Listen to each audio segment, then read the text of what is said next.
Halo, assalamualaikum warahmatullahi wabarakatuh. Selamat datang lagi di channel kami.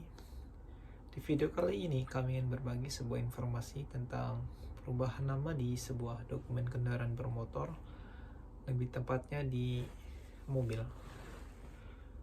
Karena alhamdulillah beberapa bulan yang lalu saya membeli sebuah mobil keluarga di Jepang untuk pertama kalinya, dengan sepengetahuan dan semuanya itu serba dilakukan sendiri. Oke, bagaimana alur cerita dan dokumen apa saja yang mesti dilengkapi? Teman-teman simak video ini ya. Oke, pertama-tama saya ingin berbagi sebuah cerita dulu tentang alur pembelian mobil second saya. Yaitu saya lakukan pembeliannya itu secara perorangan atau kojing bye yang saya cari di free market.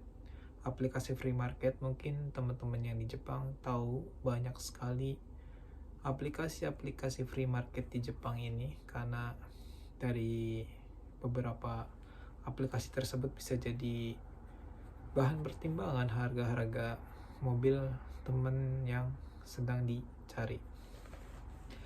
Jadi kenapa saya tidak mencari mobilnya di showroom? Satu, karena harganya lumayan mahal. Yang kedua, ya perorangan sama showroom sama aja sih kalau kata saya, karena sama-sama second. Jadi kalau misalkan ada yang murah, kenapa tidak, gitulah intinya. Jadi saya kemarin belinya itu bukan di showroom, saya belinya itu di perorangan. Saya cari mobilnya itu di free market, aplikasi free market, baru saya ketemuan.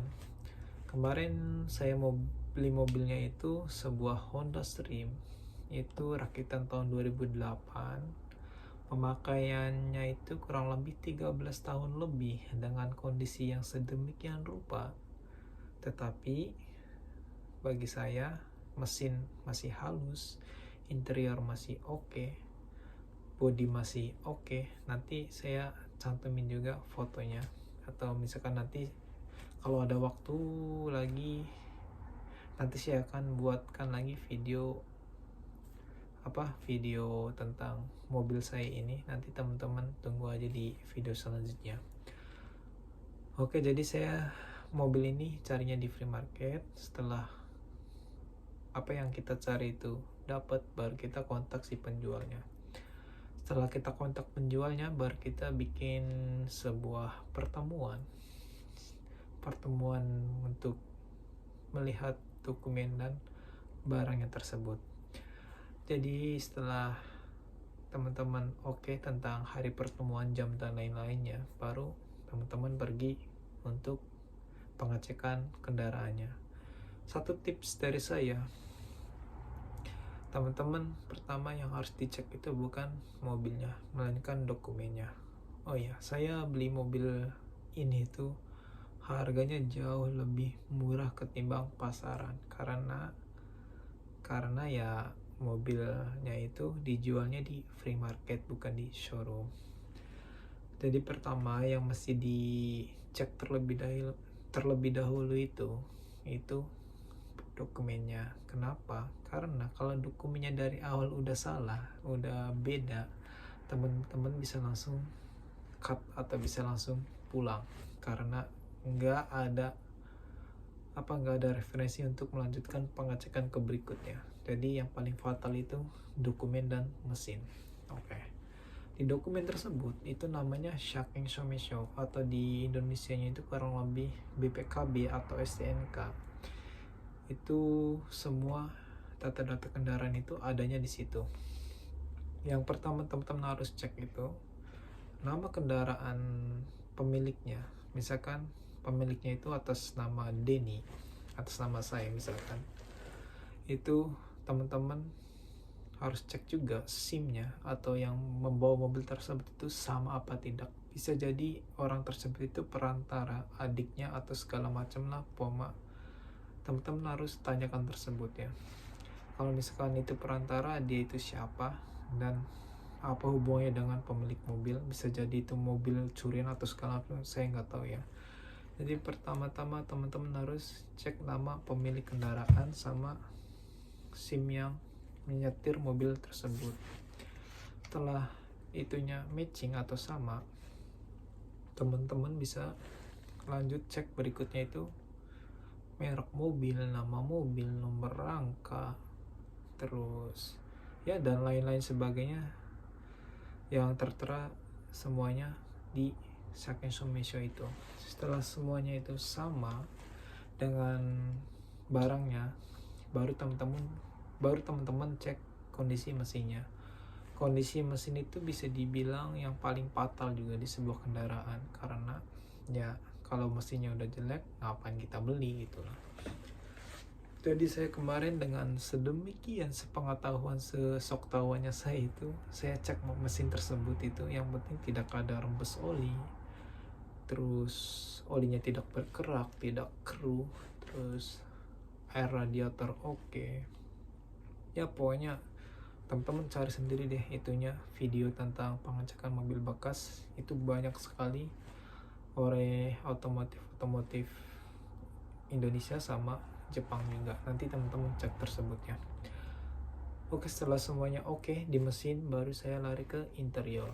Di interior saya cek pedal gas segala macam, terus bau apa enggak, karena saya beli mobil ini itu mobil udah 13 tahun lebih, cuman kilometernya masih di bawah 70.000 kilometer. Jadi bener enggak ini, apa kilometernya diputar apa enggak. Jadi saya ceknya itu di stang atau di setirnya, sama di pedal rem sama gas. Kalau pedal rem, gas sama setirnya udah botak, itu bisa jadi kilometernya itu diputar. Tapi kalau misalkan itunya benar-benar masih tebal sesuai dengan kilometernya, itu teman-teman pasti tahu lah intinya kayak gitu. Itu berarti benar tidak diputer-puter. Oke, setelah semuanya yang kita cek, yang kita harapkan itu oke, baru kita melakukan sebuah pembayaran.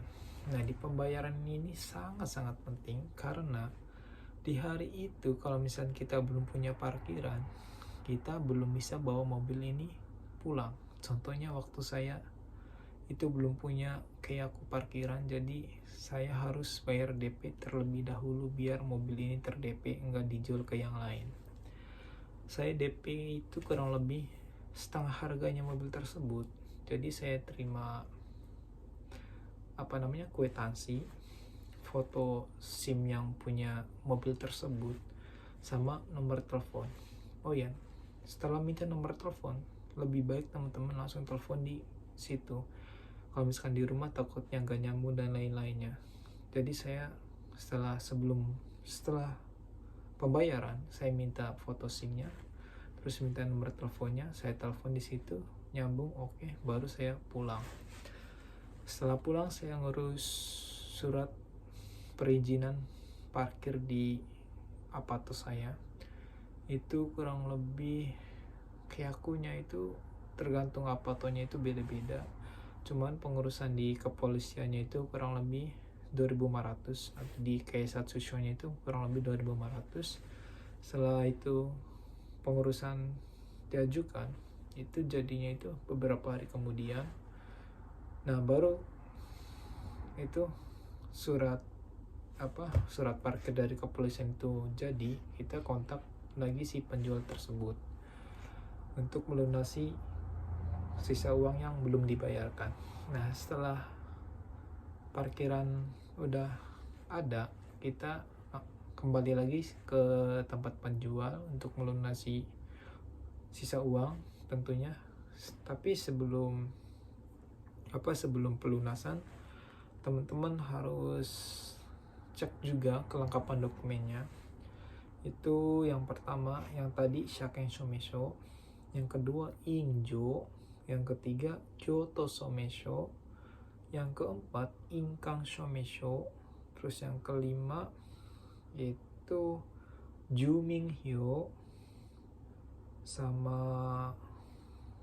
udah deh kayaknya 5 itu semuanya harus beratasnamakan si pemilik kendaraan tersebut yang mau kita beli. Kalau salah satunya itu beda nama, itu nggak bisa diurus, karena ya dokumennya nggak sesuai.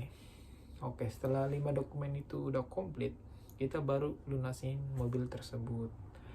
Nah, setelah itu kita pergi ke tempat untuk tempat balik nama.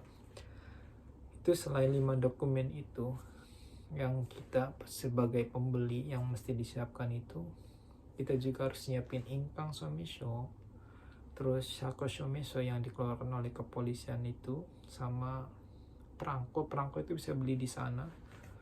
Itu semuanya biaya balik nama itu cuman 500 yen ya, cuman 500 yen.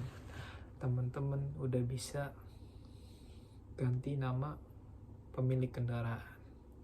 Teman-teman bisa juga minta tolong ke si penjual atau tempat lainnya, cuman biayanya itu kurang lebih 4-5 mang. Itu amat mahal. Padahal ngurus sendiri cuman 500 yen, mahalnya sampai 1000 yen. Yang perlu kita siapkan cuman waktu sama uang 1000 yen. Udah jadi biaya ganti nama sangat-sangat murah. Setelah biaya ganti nama selesai, kalau misalkan teman-teman pengen ganti plat nomor juga bisa juga. Biaya ganti plat nomor itu murah juga, cuman 2000 apa 3000 lah. Saya lupa ya, itu kurang lebih segituan, 2000 sampai 3000-an. Jadi di bawah 5000 teman-teman udah bisa ganti nama sama ganti plat nomor yang teman-teman sukai. Oke, kurang lebih begitulah informasi yang saya mau sharing ke teman-teman. Untuk detailnya apa saja yang mesti disiapin dokumen-dokumennya nanti akan saya tulis di deskripsi. Oke, terima kasih atas waktu dan sudah menonton. Wassalamualaikum warahmatullahi wabarakatuh.